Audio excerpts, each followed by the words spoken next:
This is Fantasy Football Till Death. Show me the Let's just be down. Ladies and gentlemen and ladies, you're all honorary Pikes today. So actually, my leaders, my gentlemen, my scholars, my athletes, welcome back. Your buddy Sam Singer and I are here for the first podcast of the Fantasy Football Till Death show, version 18. Sam, do you feel any older since the last time we recorded a podcast? Oh, man. So the league is old enough to vote or something, get drafted, sign contracts. Get drafted? Like, for World War III. okay. For the upcoming Do you World know War something III. I don't know? I've got some inside information. We are moving full steam ahead to V20, the glorious 20th anniversary of our league. I couldn't be more excited. This is a long time coming. For Sam and I personally, I know we had teased a separate podcast, which I still wanna do. Oh yeah, it's coming. It's coming Stay down tuned. the pipeline at some point. I apologize. We haven't had the time to do it. Life's gotten in the way. And here we find ourselves in the preseason for fantasy football. For some, it's like Kendall. It's full-on season. It's been preseason since the day last season ended. But here we are. And we're hoping that this can once again be a weekly occurrence as we dive closer and closer to the actual football season. Really looking forward to it. Let me just say that and get that out of the way. What do we got for today's show, Sam? Just some catch up. We just want to check in, see how everyone's doing, circle back and things like that. Circle back, follow up? No, I mean, the league, when playoffs were January, so how much time has it been since we've all convened? So I think we're going on 7 months. So we're in July. Right? Let's say July 10th. It's been about half a year since we last sat down. Well, hold on. So we had our last official in-season podcast, whenever that was, probably top of January. We took a hiatus before end of the year podcast. We got super lit, super trippy. We did it over Google Meet. We were in spaceships. Oh, yeah. I think there was a little bit of time in between that and the end of the season. Yeah, it was at least March. March or so. Either way. It's been a solid 4 months, and we're not counting that. That was a mulligan. Yeah. So we have a lot of catching up to do, I think. I mean, life moves fast at this time. So check in on some of that stuff. See what everyone's excited about moving forward. I mean, football is 1 month away. Hard Knocks comes out in like 1 month. Oh my gosh, it's crazy. Yeah. Mock draft season starts back up. So just talk a little bit about that. Really just try to get things going, get the fire ignited again. We got last place punishments coming up. We got the first annual league retreat coming up in just over a month. So just wanted to get in y'all's inboxes, say hello, bring the podcast back to life, and get everyone pumped. I love that. And you're right. It's been basically an eternity. It's been about 3.5 years in dog years since our last legit podcast, which is a lot of time. That's a lot of time. I mean, I think it would be good for the league, and I'll just echo what you just said, just to get like a little catch up, like I said, some life updates. I know you were just actually, coincidentally, a lot of you don't know this, Sam and I both just took an extended Colorado trip, not together, but within, I would say, like 6 days of each other. We were both in Colorado for at least 10 days. I know you were there for a couple weeks, so give the league a little update what it's like going to Colorado for 2 weeks with the 1-year-old. Oh man, it was a great trip, and it's different now traveling with a kid. Pretty much the majority of the league knows that or will know that soon enough. But let me stop real quick. Sorry, we got to get in the groove here. What's the most difficult part of traveling with Scarlett at her current age? At present. Yeah. So we drove to Colorado because Scarlett just learned how to walk and run. And if she's sitting down for long periods of time and doesn't want to be sitting anymore, she emits this frequency that shakes and melts brains That's called going supersonic. She goes supersonic. And so partly we were nervous about flying with her given that condition. And then also we just wanted to have our car out there and thought, oh, it might be kind of fun to do it as a road trip. So the hardest part of traveling with her right now is the fact that she's so mobile. She wants to check out everything. But when you need her to just sit still and relax, it's a no-go. So we had to work around that a little bit. But I'll say she did really, really well on the drive, much better than we thought she was going to do. That's so brave of you guys. Yeah. That is, when you first told us that's how you were traveling, I thought, my goodness. I guess I was coming from the perspective of like where Beckham is currently and how that's just would be absolutely impossible. But kudos to Scarlett. That is a lot of being crammed into a little car seat. She did great. When we got back to California, we tried to, the next day we went down to Hannah's parents and she did not want to get in the car seat. So She was we sick of it. scarred her a PTSD. little bit, I think. But what about with Beckham? What was the most challenging part? You guys flew. We flew. We did fly. Unfortunately, where we were staying were decent drives once we landed. So we flew into Denver. So for those of you that don't know, my trip just basically it was a wedding weekend for Jess's little brother, my brother-in-law. That was about 4 days up in the mountains in a place called Estes Park up there, beautiful area. And then we hit a couple different spots in Colorado with both friends and family and then just friends where we ended the trip. But in any case, any of those spots were a decent amount of drive from Denver Airport. And the closest one to it was our middle spot. So we never drove to the airport from there. So the hardest part was both travel days, being in the car, right? Like, so by far, we go through the airport. Beckham's first time flying, so we're all scared, nervous about it. Did you guys get his own seat or how'd you do the airplane? Yeah, so it was a Southwest, so it's like open seating. And after the first group on Southwest, it's like open to families to go. And so you get to cruise in. At that point, there's a decent amount of like aisles and whole rows open. And so fortunately, we used Beckham as a weapon, right? Because, one of us sits in the aisle, one of us sits in the window, and we put all Beckham stuff in the middle, and we're holding him, and no one wants to sit next to a baby anyways. So both ways, we had success, just sort of like breaching. So you didn't buy him a seat. No, we didn't buy him. You don't need to buy him a seat. He's a lap but- dog.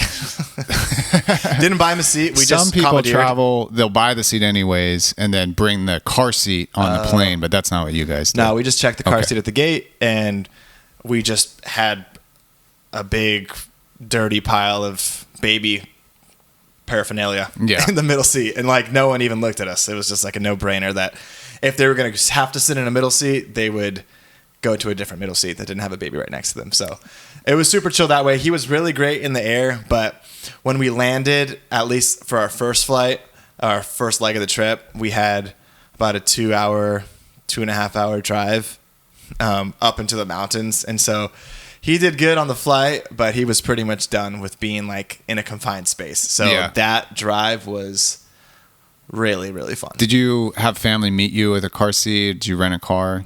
How'd you do that drive from the airport to? Did you get an Uber with a car seat? We checked the car. We checked the Duna. We checked the car seat. So we had that. We didn't bring a stroller. We checked the car seat, and then you can basically just set up the Duna straight with the seatbelt. You don't need a base or anything. So every car we had, we mobbed around. But yes, my mother-in-law Elaine, her husband had flown in earlier, and he had rented a car that he was going to have and give to us for the rest of our trip. Oh, nice. So he had it. He picked us up. We just set up the Duna. So in the you car were and then went you from there. weren't with a stranger when on that long ride. With No, we Beckham didn't freaking Uber out? 2.5 hours with Beckham screaming bloody murder. Yeah, thank goodness. No, Thank no. goodness. But Beckham was screaming bloody murder, and Drew got pulled over right as we were starting to go up the mountain by a cop. And Beckham bailed us out of a ticket. Oh, because yeah, the he was cop's just like, screaming I at me. understand. We're like, oh, there's just a baby and stuff. So, yeah, traveling with a 7-month-old is no joke. I would imagine traveling with someone Scarlett's age is no joke either. But it's different. Yeah, that's definitely one word to put it. I think like I don't know that it gets easier like until maybe a ways down the road. I've kind of accepted that now. It just gets different, and you just work with the cards that you've got right now.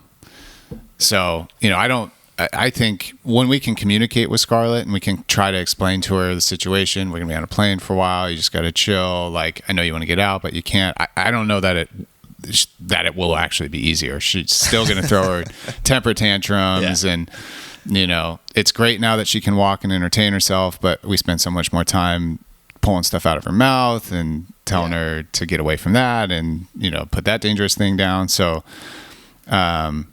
I've been thinking about it. I really think, and you kind of touched on this in an earlier conversation we were having, and the people in the group that have kids that are older can tell me if I'm right or wrong here, but I think things are really going to open up when they're old enough to interact with other children in a way that is fun to them and they understand, right? Because then you can plan trips with people that have other children that you can connect with. You can also have a good time with them while the kids are interacting with each other and entertaining themselves. And I think that outlet's going to be huge when it comes to like traveling. For sure. And I don't know what that age is. It's probably like starts around 3 or 4. But from then forward, when we're on league trips or friend vacations or whatever, it's going to be so fun to not only give the kids the adventure of being in like a cool hotel or wherever and let them go off and explore on their own, but like give us that space too to like do our thing, have a few drinks and like hang out and have that adult time that as kids, I don't know if you like have this memory, but like when I was a kid, we'd go to like dinner parties and it was so fun to like go run around the backyard and explore with all the other kids. And I would always look at the parents who are just sitting at the table all night and be like, that's so boring what they're doing there. Imagine being able to do that now. Just relax, sit at a table, eat good food, drink good wine. Not have someone screaming in your face, not have to get up a million times to interrupt the conversation to save your kid from eating chemicals. I honestly can't wait. And that's one of the reasons why I'm really excited about the draft weekend, the draft party that we've got set up. For the rest of the league, we have our place booked. It's all solidified. As of right now, I believe it's going to consist of me, you, Casey, Brendan, Griffin Springfield, and Jason. So that's correct. Yep. 6 couples. Half the league, family affair. And I think Griffin Hunter is going to make an appearance since he lives in the same neighborhood. I don't know that he's going to spend the whole weekend with us, but that means we'll have hopefully more than half the league present, at least for the draft and we have space. Point. So let it be known as a PSA. Unfortunately, we lost good soldier Ben, who for legitimate reasons is going to be in Wisconsin earlier than he anticipated. But we have space to accommodate if any of you. I mean, I've heard a couple things in the grapevine about maybe some interest. There's some space available, so please don't feel like the window is shut. Hit us up. Maybe you just want to toss a couple bones into an activity. Yeah, and I think we should talk about a little bit what's on the agenda, just to get not only us who are going excited, but like I kind of want to get everyone else jealous so that next year we have an even better turnout. But I think one thing we need to dispel, and this is really hard if you haven't experienced it yourselves, is the notion that you can't simultaneously have fun with little mini humans around and or significant others. In many instances throughout my life, I would agree. In fact, even now, if you're not prepared, I would agree wholeheartedly. But that's coming from the mindset of someone that owns one of those little humans. If you do not own a little human and you're in a space with little humans, you have free reign to do whatever you want to do. You have the ability, if you want, to just mess around and play with the kids for a second and then just be in the area. As long as you can handle some kids running around, you're totally fine. It doesn't really change for you, right? Like, you're still going to have this time to spend with the guys and with us and joke around, minus a responsibility of corralling crazy little animals. Exactly. So it's really, I mean, I would be jealous. It's like, if anyone in your families have kids or cousins that have kids, that feeling of like going over and interacting and getting that nice endorphin flow, but then being able to leave, it's going to be like that for the draft weekend. So, and we're talking about bringing in a private chef to do a big family dinner one night. I think we're we're talking about bringing in private wine tasting because the house has a tasting room, I think, in it. So it's got a pool. So there will be fun to be had, even though there's kids there. And like, we really want to make this an annual thing. This is hopefully the first of many to come, especially as kids start to get older. It's just going to be this magical thing. We're so lucky to have this group that we have who have known each other for so long, going on 2 decades, which is wild. Not many people our age, guys our age especially, have this sort of group that they can call friends and close friends. So we're just excited to keep the tradition going. Yeah, for sure. It's going to wrap up the summer basically and kind of lead us into fall. And it's going to be, I think, that like oasis, just looking at it as we get closer and closer, because we are definitely in the dog days of summer at this point. Oh, like, yeah. I don't know. You don't even have like Rocky games to sort of like look at casually, because that's a disaster. I mean, Padres are underachieving. I don't even like, at this point, do you just resign yourself to like, I'm working and I'm a dad and that's what I'm going to think about right now? Like, how do you, I know you just came on the trip, but like, yeah, well, how do you treat these dog days of summer? So 2 things that Hannah and I have gotten super into the past few years. The first one is Formula One, which a lot of people know about that. And the show is great. So that's in season right now. So kind of every weekend there's a race. Do you actually watch the races? You don't get up that early to do it. We watch them when they're, depending on where they are. Like a lot of times they'll be running at like 8, 9, 10 a.m. So it's fun to watch. It's fun to watch the start and the end. The races themselves are kind of long and drawn out. But we do definitely watch all the race highlights, all the qualifying highlights. Sometimes we watch practices. So we keep up with cool. Formula One. I didn't realize that you were like actually that locked in. Yeah, we're pretty locked in.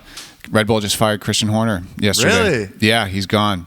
Was it because of the personal stuff, the side stuff, or is it because of performance? Underperformance. The team's going down the shitter. They had everything that happened last year where he definitely was being inappropriate with a female employee who... I haven't been super locked in, but like in my interpretation was that it was like the car oriented was like the issues for the lack of performance. Yeah, the car's bad.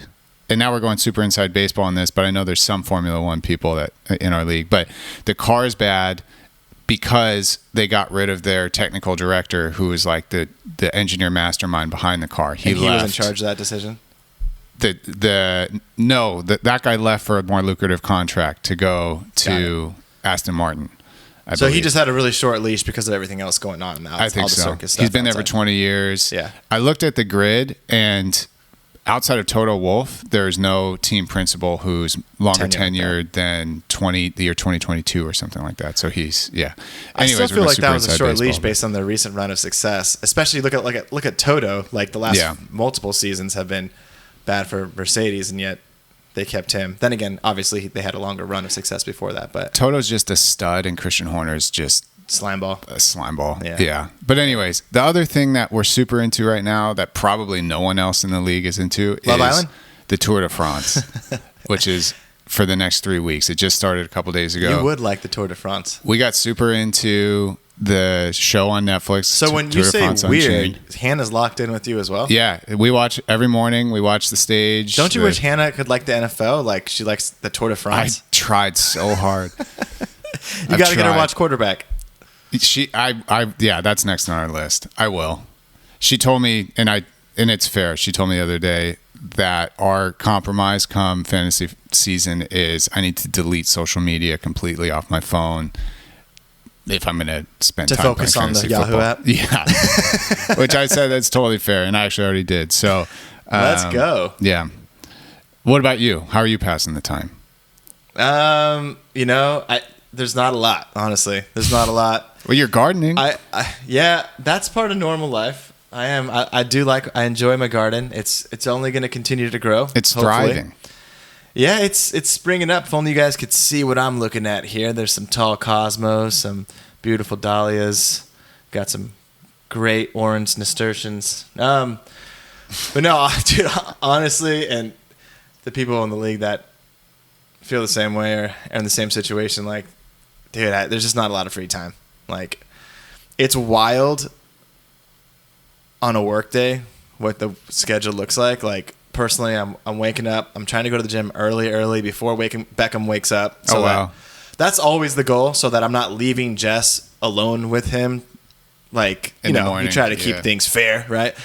So what is that? 5:30 a.m. 5 a.m. I'll try to like Time? wake up at like 5:30 the latest, 6, and then just get a quick one in if I can. I fail a lot of the times, but that's the goal. Work, and then once you're done with work, it's like picking up Beckham and entertaining him till Jess is off. Jess usually works a little bit later than I do. Into the witching hour with your kid. Like for us, between the hours of like 5 to 7:30 is like, we call it the witching hour, where wins become losses, and that's it. The losses don't become wins. And it's just a firefight of enjoying your time with your child, but also pure exhaustion of entertaining them and having them not just cry nonstop. So that's usually about until 7:30. We put him down. Hopefully he's down by 8, and then you have an hour and a half to Fall asleep on the couch. hopefully order food or make food or whatever. Yeah. So yeah, the work weeks are crazy, but I'm just, what I'm most looking forward to about football season, and this sounds bad, I swear I'm not like a captive of my own house, but I really care about like being fair. So that's, I put most of the stuff on myself, is football is kind of like an established thing in my relationship of like, I get that. And so just having that come back, there's not a lot of like, I don't get as much flack as maybe other things for being invested in football, because it was in the contract. It was in the agreement when this all started. So I'm excited to have that outlet that I can, dual focus on being a dad and husband, and also that and be okay with. So I got to get Jess to talk to Hannah about that contract, because I still remember, and maybe we'll never forget, week 1 last year in the 10 a.m. window, me sitting in front of the TV watching Red Zone, and Hannah walking in and going, "So is this going to be every Sunday from here on out?" week 1 is bad. In the 10 a.m. window. Yeah, you got to get on it early. You got to have some serious talk. Jess, it was getting pretty dicey towards the end of the season. Granted, she was also very pregnant, about to have a child, so she was hoping that her husband's attention would be in other areas, but kind of persevered. We had a couple weeks after he was born, a bit being chill, but yeah, she definitely reached her breaking point by it was actually funny. Her breaking point was the Chargers playoff game, because fantasy season in her mind you thought was over. And then the playoff game came around, and I was like, oh, obviously it was important that day that it be focused on watching that game. And there were some words had. There were some words had. So I lasted a while. So kudos to you, babe.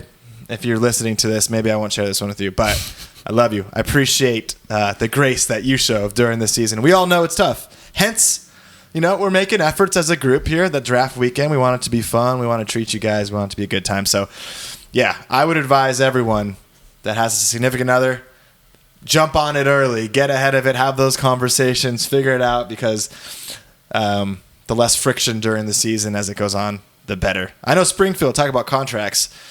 Trip, I always love this. He told me when he was first dating Emily, or first got with Emily, he was like, I'm really chill.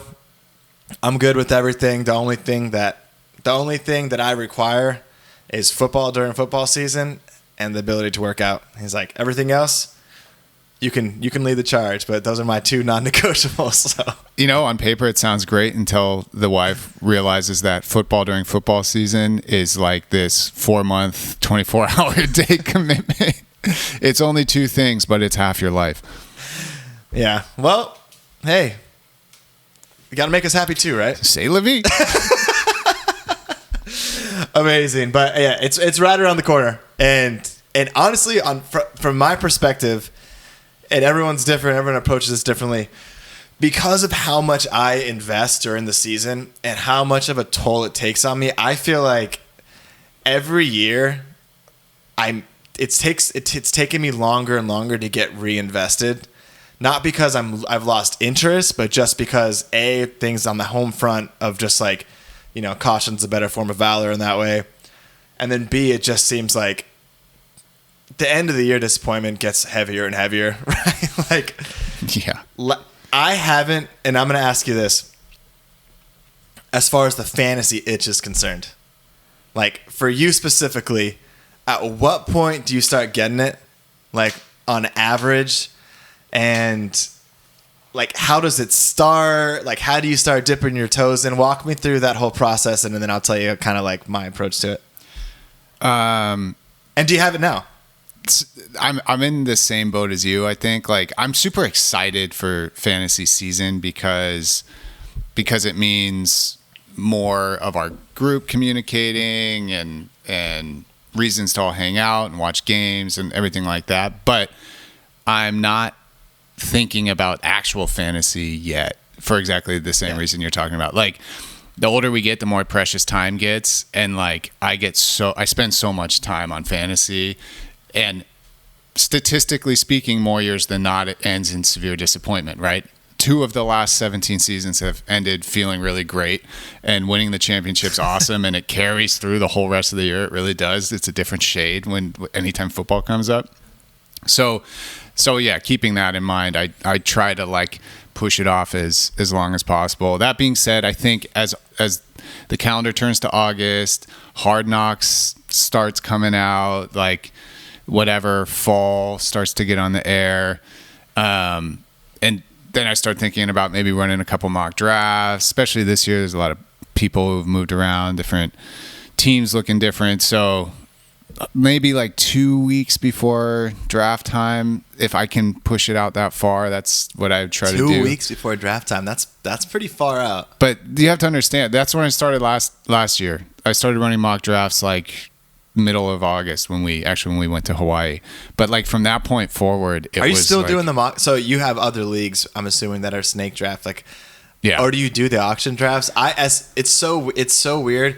So I'm only in 2 leagues. I guess I was in my work league last year, but the 2 ones that I really only care about our league for sure.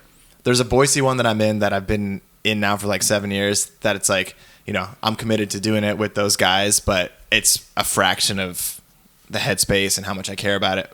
That league also turned to auction too, I think the year or 2 after us. And so now with my 2 leagues being auction, I like the last couple of years haven't really done like any mock drafts. Yeah, I do a few mock drafts still because I have a few snake leaves. The auction mock drafts are just like wacky. They're undoable, filled with bots. I do every once in a while, I like to do it just to pull the trigger on like trying to get myself in the headspace of spending money on the guys that I want on my team, because it's so hard for me to do that. But other than that, trigger. Yeah, I've thought about things very, very minimally. I mean, obviously in like different socials, I follow different accounts. So, you know, it's prime preseason fantasy stuff. So stuff's getting put in front of my face, but I haven't done any deep dives. I haven't spent more than just like a minute or 2 thinking about certain things. Like I said, for me, it's like slippery soap. Once I get into it, I'm like pretty into it. And as far as the prep goes for the drafts, I've never prepped super hard. I just, at some point I'll sit down, have a few different sessions of just like looking at all the guys and having a general sense for where I think the values will land. You know, do a little bit of reading here and there just to make sure that the guys that I'm potentially targeting, it, you know, reinforces how I feel about it with the team's belief in them and stuff like that. But yeah, that's definitely down the road. I don't know if you feel this, and it's such a weird feeling because the game is obviously, it's just a game and it's supposed to be fun. But anytime I have a good year that ends poorly, like it makes it way harder. Not just because of the disappointment of the season, but this like, I wouldn't say anxiety but like you just assume that you're not going to be in a similar position. Like the odds are stacked against you, right? Like for me, and it's been glaring this season where it's like, all right, I got to go through it all again and give it my all. And hopefully I end up with a team that's like 3/4 as good as what I ended up with last year, right? Like the odds of having a super, super, super good team are just like, it's so hard. There's so many things outside of your control. like injuries, coaching decisions, just rant trades. It's just like so much stuff. And so I've been noticing that like these off seasons, like I'm like at a small part. It's like mostly excitement, but also a small part dread of like, no man, I'm like what if I have a bad season? Like what if I have a bad season that's out of my control? Then all this anticipation's for nothing. Like it's a weird dichotomy that I definitely have been feeling hardcore this year of just wiping the slate clean and just thinking of it as a brand new year that has no association to any other year. But I just can't help but like think about there's no way that and my personal recent run of just success, so of how far I've been going. Like I think I've been in the finals 5 out of the last 7 years, which is totally ridiculous and unsustainable, right? Like no matter how confident you are about playing the stupid game, it's just you just keep waiting for the shoe to drop, right? Like, and I don't know. Yeah, I got last place 2 years ago, so I guess it dropped hard then. But back in the finals last season. So yeah, I'm not there yet. I think this helps. Talking about it, yeah, and thinking about the guys. I think that's like you mentioned it. I think that gives me the most fantasy itch. I definitely have like the Chargers itch. This for me personally. That's what I was just going to ask about. As a fan of the Chargers, as the routine goes, I get excited about like football season in general and the Chargers before I actually get excited about fantasy, because that's more just sit and watch and see things happen rather than the burden, the responsibility of, managing and trying to finagle yourself in a position to succeed and all the things that come with it and the time and all that. So yeah, I'm definitely starting to get into Chargers excitement mode. I think it's going to be a good season for them. But as far as the fantasy goes, for me, it's probably like start of August where it starts to kick up a notch, where I really start to think about guys and how I want to do things. For the whole other thing is time just flies by now, and like the fact that we're less than a month away from the first preseason game is just kind of like mind blowing.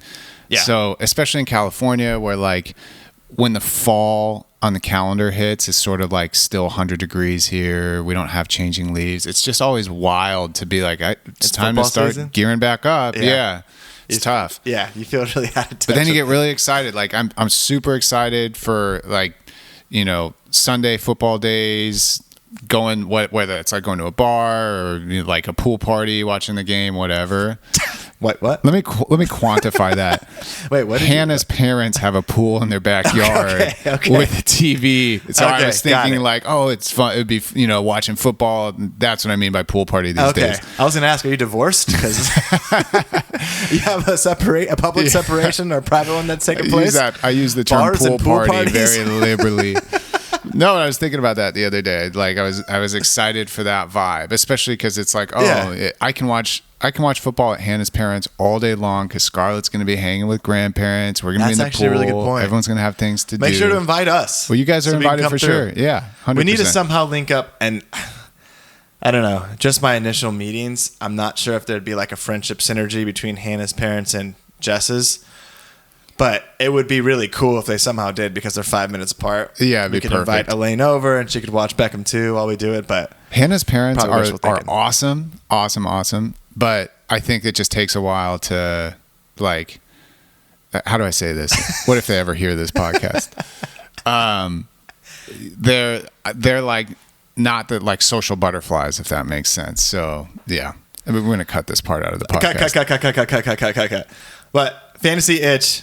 Might not be there yet, but we do have the fantasy podcast rocking. So I want to throw us into this next segment. It's sponsored by Captain Morgan Line Bite, and it is our V18 very quick snapshot preview. All right, Sam. So I want to get, because this is our league's fantasy podcast, we got to throw a little bit in there for the guys, for the fellas that have stuck through and actually listened to the pod at this point. Ben, if you have, what should he do? Ben, drop us the robot emoji. That's a classic, and I think Ben is actually good at that. So, yeah. Robot emoji, Ben. I just remember that as I was saying it. It's such a weird moment. I'm like, what are the things we used to do on the podcast? Our traditions. I have no idea. Brand new. But I want to just give you, ask you a couple quick hitters about the league. I'm just curious to get your perspective. Yeah. It is super early. But what is one thing that you're excited about as far as people in the league? And I guess let me just rephrase this. Who are a couple dark horses that you think could show up this way and put the league on notice? Dark horses in season 18. I'm going to put Ben on that list. And tell me why. Because traditionally, Ben's been a pretty competitive manager, but it's been a few years since he's had a team I think that he was super proud of. So he's shaking it up. He's going back to Wisconsin. I know they're super excited about that. Maybe being back in that surrounding is what he needs to get the juju going and get a good team drafted again. Ever since Tyreek got traded and he couldn't draft Pat and Tyreek together, it's really broke his strategy. He's got to figure out his new duo, whoever it's going to be. And you drafted him into our division, so thank you for that. Yeah, we have a trippy division, I think. All right, give me another one. Another dark horse? Yeah. I'm going to say Jason. I'm going to say this because I want it to happen. And traditionally, I don't think Jason's like a dark horse, but I feel like the past several years have not been kind to his fantasy team. Like he had 2 years ago, really miserable season. Like he was basically had a bye week team with injuries and things like that. Obviously, he got last place. 2 or 3 seasons ago. Like, yeah, it was brutal.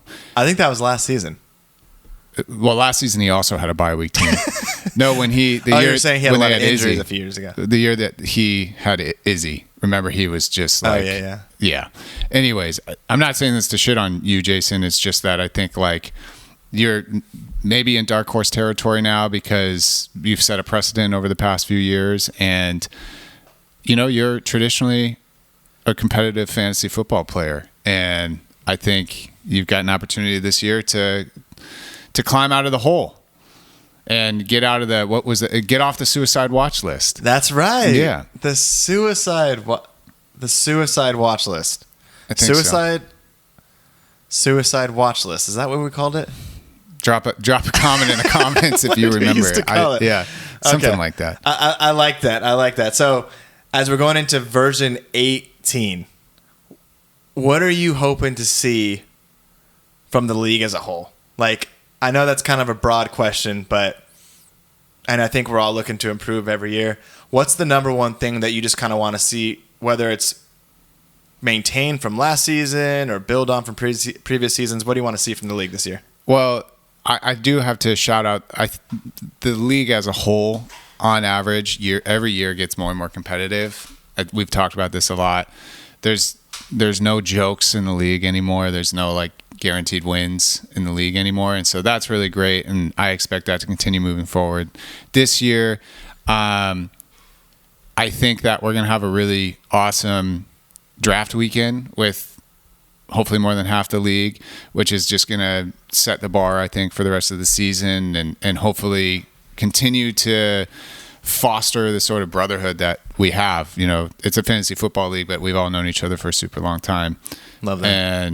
And so my expectation, my hope for year 18 as we head to year 20, which is wild, is that we just continue to grow that, foster that, evolve that, not take it for granted, and continue to raise the bar. I love that answer. And I would echo it. Just take a second to appreciate that, because I think we've gotten to a place now, and I'm sure Kendall would argue this because of how hard in the paint he goes specifically, but gotten to a place where everyone that's in the league is a competitive player. Like there's no team where you're like, oh man, should we get a group vote to figure out if this person should get their butt kicked and pick it up a notch, or have an intervention with them as a player, or do we have a jack where it's like, oh, A, they're disconnected, and B, they suck. Like everyone is like serious about playing and winning. And so I think now the next step is just like appreciating it for what it is, the guys, the group, the camaraderie aspect of that. And so, yeah, my hope is the same thing. My hope is that, you know, the league continues to to grow in a way that people get closer and they take advantage of the connective tissue that it is the fantasy league. So I would 100% echo that. I think that's a great response. Where do you think we can improve? Any areas where we can improve?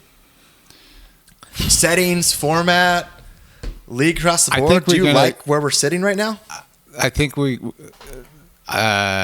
as far as rules go, I like that we're not such traditionalists that we can't examine what's working and what's not working as the years progress. So I think continuing to fine tune that portion of it. What do we want rosters to look like? How many bench spots? I'm still, a fan of axing defenses, although I understand the argument not to. So things like that, the minutiae can be improved on.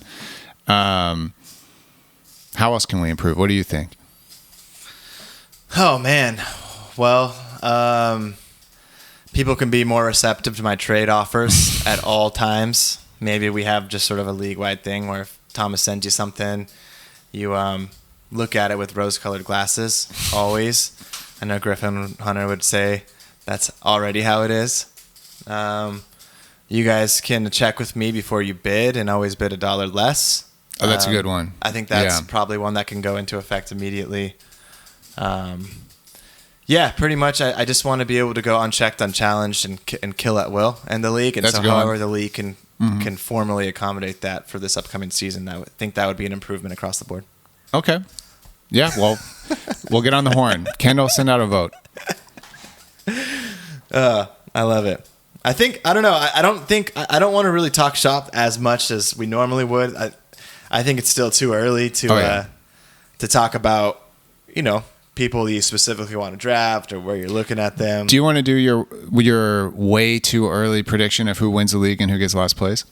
Yeah. You want to do that right now? Yeah. For sure. Okay. Yeah, I'm down to do that right now. Okay. My way too early prediction for who gets last place. And this will be shots fired, huh? Yeah. Let me think. All right, so doing the crunch of the numbers with the divisions here. Okay. I think last place for this fantasy draft is going to be Ben. For the fantasy season, right? For the fantasy season, sorry. It's Ben. Okay. I'm putting Ben last place. Ben, if you're here.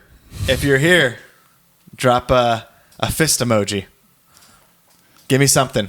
I'm trying to fire you up, Ben. I have to just do my daily or yearly pick on Ben early, and then we find common ground as we go on. But mostly that's self-preservation because he's in my division. And Yeah. I couldn't say that you're going to get last place because I can look at you right in the face And tell me that. I would feel Yeah. weird about Well, that. I might get last place. And Evan, Evan's been knocking on the door, so I out of good faith I couldn't do that. So Yeah. I was inevitably picking a division mate because that's in my best interest. So Ben, you just got caught in the crossfires.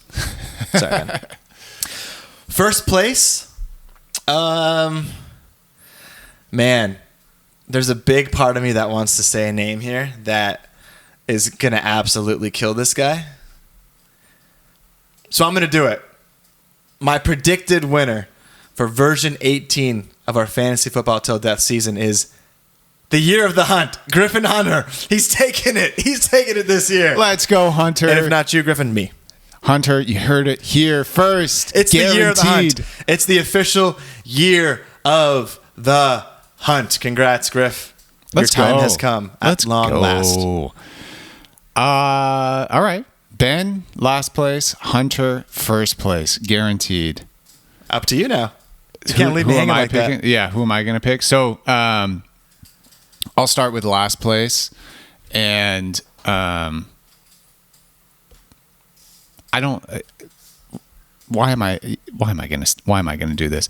I'm saying Graham, commissioner, only because we got something's got to break this good juju that he's had the past 2 years. What a cool run, I guess. Yeah, literally, what a run. So I have no other reason besides that I just So gotta don't let him draft just Saquon, gotta- Graham. Yeah, try to You know what to do. pull him back to the pack. You know here. what to do. Go get your guys. That has nothing to do with his ability to draft a team, manage a team, or anything like that. But You're playing the numbers game. playing the numbers game, and he's going to be wedding planning a lot this season, I would imagine. He's had a long time to plan, so I don't know how much bandwidth that's going to take. Well, But it's one a can nice hope. excuse to throw out there to make it less shots fired. But so yeah, And wedding just stuff. then for my winner of the league to get even more trippy and really throw this out there, Casey, Luke Evans. Luke. I like that. I mean, he's had some really good teams now for a few Past few years. years, he's been right there. So Would you give it to Luke or Dom? good question. They split it at the minimum, right? Yeah, but who would you say officially would win that title for him? Are you saying Luke, Dom? I'd say Dom, it seems Luke? to be like my read is it's like a maybe 65-35, 60-40 right now. 60-40 Dom Luke. Luke, Dom? Dom Luke. Seems like it. It's the greatest mystery of the league. It really, but there should be like a 60 minutes about it or something. I do think I offered him a trade early last season, and I always go through Luke respectfully, and I think that there's definitely a conversation that happens there and some back and forth. And he plays is it like up big time. Yeah, He definitely plays into the enigma of Dom and what Dom actually does and how they delegate and just the power balance between them. exactly. Isn't there like a show that's like Unexplained Things or something? Like I feel like there's some show like where Yeah, it's like like UFOs, some and mystery Bigfoot show. and stuff like Yeah. that. I feel like Dom, the Luke Dom fantasy team dynamic fits right into that mix. It does. You It just- does. you We'll just never know. Absolutely never know. We'll never know. Okay, last And- place, Graham. Sorry about that. Yeah. It was a good run. I'm sure Graham is sweating the odds as well. I know. He's not naive to think that Juju giveth and Juju taketh away. So I mean, that's one of my, going back to our earlier conversation, one of my like meditations, especially going into this season, is like so much of it's outside of your control, and Yeah. you can like obsess over it and try to make moves and get the right people on your team. And so much of it is just outside of your control. So, and it goes both ways, bad luck and good luck. So, you know, last year, I'll reiterate, I normally don't care about things outside of our league, except there was $1,000 on the line, which was nice, and bragging rights in my company as a first-year employee. I lost by 3 starting Indy's defense, who scored -4. Oh, In a championship game. I know we all have our sob stories, but that's brutal. that stuff That's brutal. really burns to the Yeah. core. Outside of your control. Weekly number 1 ranked defense in that specific week, but I digress. -4. This is why I think we should get rid of defenses. And, I yeah. voted because of that. I voted to get rid of him because of that. Normally, it's funny because I'm way net positive when it comes to like over the course of the season, like probably like the total points of my defenses versus the total points of defenses I play against, but emotional as well. I definitely I play with my heart as well, and that's all it took. So, All right. anything else to add fantasy wise, league wide? Just that I'm sorry for my predictions, and it's nothing personal, and I'm really excited for this season. Yeah, same. Sorry, Ben. I'm not sorry. I had to give a name, and Just gotta you're give in a my name. division, so I Yeah. want someone in my division to get last place, and you're the first one that popped up. So Yeah. I'm gonna stand 10 toes on that one, Ben, and I'm not rooting for it, but I'd rather someone in my division than someone not in my division. And plus, I think you would be a good sport about the punishment, which we got to get on the punishment too. We have to figure out what the next year's punishment is. So I don't know when that gets sent out, but I think like let's all start thinking about it because I'm gonna put this pitch out there, okay. especially in light of hoping that our annual draft party continues to grow and become more and more of a tradition.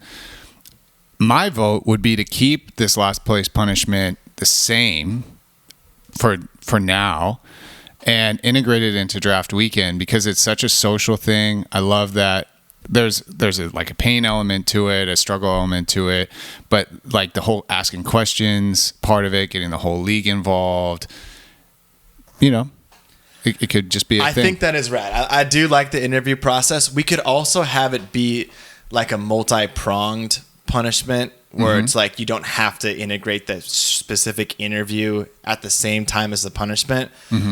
We could do something where like But 100% I agree. Before I go down this rabbit hole, I agree that if it would be possible to have the punishment in person with other members of the league present, a la at a draft party that becomes a tradition, I think that would be the most memorable thing. That would be great, interactive. Like when I did my Spartan race and had Jason and Graham there, it was awesome that they were there. Like, not just to like root me on, but just the fact that they were league members there, right? Like it was just cool. It was funny. They get to see me slogging around in the mud and huffing and puffing and, you know, and getting punished, paying my penance. Like I like that. So I like that element. And there's also a lot of creative things that we could do in person, right? We could do something that was like physical, like we could do something that was mental, like we could make them do a freaking Joey Chestnut hot dog eating contest with themselves, or just say like, here's the dog, the buns, the water, and you have to finish 20 dogs. You have to stay at this table and dressed in your American gear until you finish those 20 dogs. And then as soon as you're done, we've got 10 league questions for you that you have to answer within 20 minutes of being done when you want to throw up. Like, whatever. We can just make up a bunch of random stuff, but we can all do it in person, and I think that would be a great annual tradition. So I am 100% on board with that. Yeah, and a fun way to kick off the weekend, so let's think about that. Yeah, totally agree. All right, should we add anything else? Where are we at time-wise? Because if we're at like an hour and 20 minutes, then we can probably cut it. We're at 51 minutes. Oh my God. So we've done like hour and a half pods before, and this feels like the longest one we've ever done. It's because we're shaking off the rust. We're at 51 minutes. Yeah. I don't feel like it's been all that bad though, as far as like flow. I feel like coming off our spaceship one on Zoom. Yeah, that was rough. That was really, really bad. Yeah. And so I guess we're still within time. Maybe we just throw in a little rando corner. Yeah, I like it. Let's do it. A little rando corner. First thing I want to ask you, and this is out of left field, and I was just thinking about it because I made fun of it in our little back and forth in text. What are your thoughts on text reactions? Because for me, I don't know what it is about them, but I hate them. Do they seem passive to you? Unpopular. Maybe it's an unpopular opinion. Yeah, it depends on the context. I think most of the time I'm all right with it, depending on the conversation. But it sometimes kind of seems passive, or like a little bit of like a lack of enthusiasm or effort. I think it like. But what's funny on my side is fully context involved and knowing everything that goes into it and knowing that intentions are pure and fine. I still don't like them. Yeah, no, I understand the sentiment. I understand. You know what I mean? Is it like is that like ridiculous? So, well, let me say this: if I'm in a conversation with someone, I say something, or they say something, and there's like a heart reaction to it or a thumbs up reaction, like as the conversation continues moving forward, I like it because it's like, oh, like maybe there's a chain of things. Oh, acknowledge that, like reply to this thing over here. That makes sense. But if it's like, if it's the ending of the conversation, yeah, and then thumbs up, it's like cool. That's actually a good point, though. I appreciate them as messages have built up, and if you're going through filtering through, especially like a group one where you can go back, someone can see that like, hey, you're paying attention to this, so you don't have to like redirect the conversation when it's already moved on past that. I do agree. Yeah, something about those reactions when it's like the final response. Yeah, even though you know there's nothing behind it.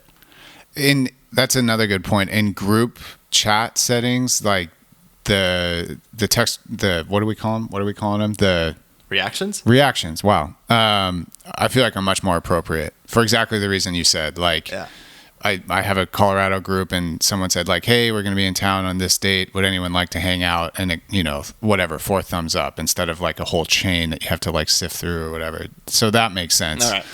Yeah. I just want to make sure that I'm not like insane. Because I see them, I'm like, is everyone completely at peace with them? Everyone like them? Like, are they just part of the normal?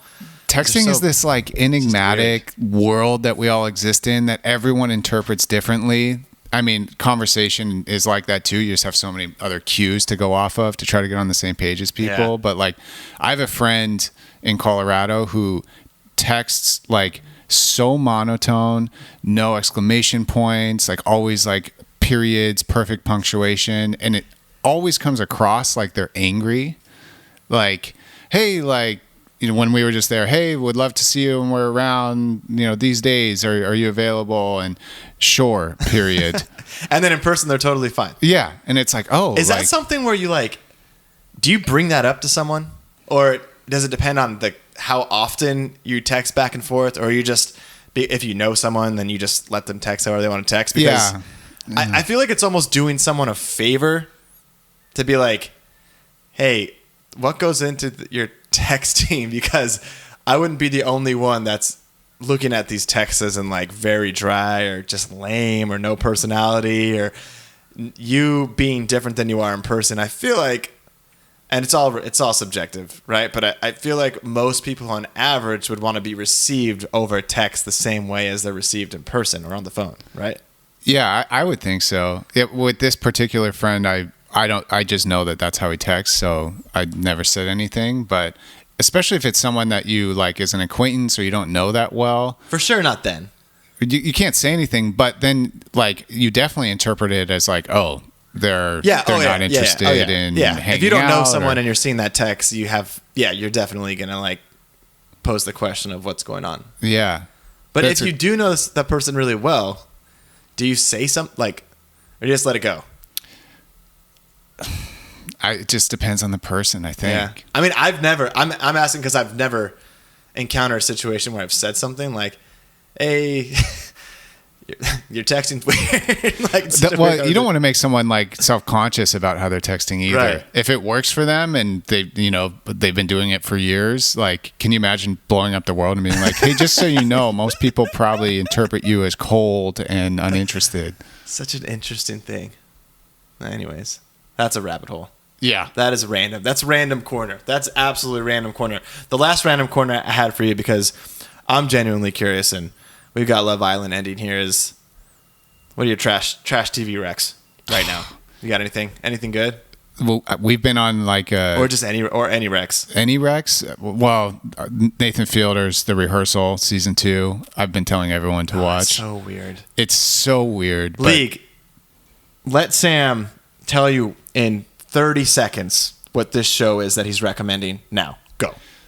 Okay, the show is about a stand-up comedian who has decided that most commercial airplane wrecks happen because of a communication dynamic issue in the cockpit. So he sets out to prove that is in fact the case. That's sort of the overall hypothesis of the show. How the show unfolds is just a trip. And I loved it. I loved every single episode. It might be the trippiest show that I've ever watched. It's like an acid trip almost. Because, your brain is constantly trying to figure out what's real, what's not real. You're trying to figure out the chronological order of events. They are always cutting to and fro different scenes. Something was shot previously. It's so challenging, to follow it, but also to comprehend it. And also there's this subtext or sub level of trying to understand where his brain is and how he's designed the show to be, what he's trying to convey. It's so interesting for me. And I know Nathan Fielder and watched a lot of his stuff. You know him? I know his work. I know his work. I wish I knew him. I bet he'd be a good friend. Most of his stuff is about the subtext and what he's saying by not saying it. And I think this show is about trying to figure out what happens in airplane cockpits, but that's the last thing it's about too. Seems like the last thing. And it gets so weird. So weird. So fast too. But genuinely, and I think we said this to you, and then we tried to temper expectations. I think it might be one of the best seasons of TV that I've ever seen. I'm gonna be honest. We binged all of season 1, and we watched about 4 episodes into season 2, and we got sidetracked, and we haven't watched it since. I forgot to, but yeah, once he started sucking milk out of that fake teat, and it was. Casey said that the show lost him right there as well. Casey, please give me your via text to the group. What happened in at that part of the show? Tell me why it lost you, because it it just started getting so out there. But also, I don't know. I want to hop on because you guys are so high on it in that way. I mean, that's a big claim. Yeah. Best season of show. So clearly it must like become even more gripping and layered and interesting. But that was like, I don't know, something happened in my mind where I was just like, it's getting hard to watch, kind of. Like, not like grotesque, but just like, it's just getting hard for, I guess, my like 7-month-old dad brain fried at the end of the day to like really like lock in and watch. For me, Nathan Fielder's work I like those pictures that you have to look at and like cross your eyes and just get them like completely the right perspective, and then like it pops out into 3D and you see the full thing. Like, it's a good analogy. If you miss that, if you don't look at it at the right angle to start, I usually get migraines when I look at those things. Exactly. You're just going to be like, why are they doing a singing competition now? And this is a show about pilots crashing. Like, but if you catch that like little thread of subtext and everything below the surface that he's trying to push out, to me, it is super interesting. It's very, very uniquely done. So The Rehearsal, guys, check out The Rehearsal if you haven't heard of it. It's a trip. It's so nothing else like it. That's for sure. So whether you like it or not, there's nothing else like it out there. Okay, I've heard that one. Do you have another TV show to recommend? Oh man. So so you mentioned the Tour de. Is there like a Netflix? Tour de France Unchained is the Netflix show, a la F1, Drive to Survive, Breaking Point, all those like sports shows, and it follows the Tour de France riders, and it's pretty epic. I mean, for those that don't know, biking is like super popular in the rest of the world, like rivals soccer in some places, football. We just don't care about it at all here, and so the Tour de France is built, and professional biking in general is built a lot like Formula One, where you've got teams that have big budgets and small budgets and constructed around trying to win a championship and all this sort of stuff. So the show is pretty cool. It's cool. And what they do is just insane. Like from a physical standpoint, it's insane. All right, we'll have to check it out.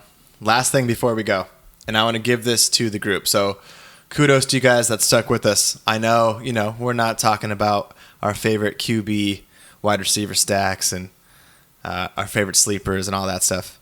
There's a bazillion outlets to go, as of even now, to go inundate your mind with that. But if we're going to keep doing this weekly, and we have quite a few weeks before fantasy starts, so would love, whatever it may be, to get your podcast topic recommendations. So throw them into the group. Sam and I will bake them into the podcast. Whatever it's half baked ideas, whether it's talking about subculture, pop culture, family stuff, whatever, football, other sports. We have some time to. I really like that format, by the way. So let me just reemphasize that. If there's any topic, anything that you want us to dissect, send it our way and let us dissect it. I mean, that's pretty cool. Yeah. We'll research it, educate ourselves on it, and regurgitate it and represent it back to everyone via podcast form. Oh, man. That could get... The way that you just said that sounds like it could get real granular real quick with a few guys in the league. Yeah, well, we've got final editorial, obviously, so we can sift through what we think makes sense. I guess we could potentially, if we find a really good topic, we could highlight... that could be our guest of the week, too, to come on and join the conversation on whatever that topic is. Oh, yeah. Well, so I'm saying we can do that outside of the fantasy podcast. Oh, just us just to get up and going. It can be like a 45-minute thing. No, that's what I'm saying. I'm saying for the pod, absolutely, we can use that as subject matter, right, for the podcast, live on the pod as a segment or as whatever. Majority of it, the bulk of it, we can combine topics at people's request. But it just came top of mind. If we want to start reintroducing, getting guests on the podcast, we can also integrate them into topics that they like. If we're speaking on a certain topic that was recommended by Casey or Luke or whoever, we have that person on the podcast to join us if it's convenient, if it works. That could be a fun way to bring the guests back on. I love it. Perfect. Sweet. Well, it's a date, guys, and I think we can kind of wrap it up there. That was, I think a good, reintegration into our podcast life. Like we mentioned earlier, we're still down. We still want to cook up our side podcast. That would probably more closely resemble what we did today. Probably be a little bit deeper than we'd go here. Topics probably more related to, dudes and what they're going through at this point in their lives. But that's coming down the pipeline. Hell yes, brothers. Well, thank you everyone for listening to our 1 hour and 5 minute podcast, especially you, Ben. And thanks for dropping all the emojis. And if you want to drop one last one, the dolphin emoji. Dolphin emoji to end us off. And I forget, what did we do? It was something about the outro, and I want you to lead us out and drop the beat and everyone vibe because we're a vibey group. I'll see you next time. V18 on the way. Number one time.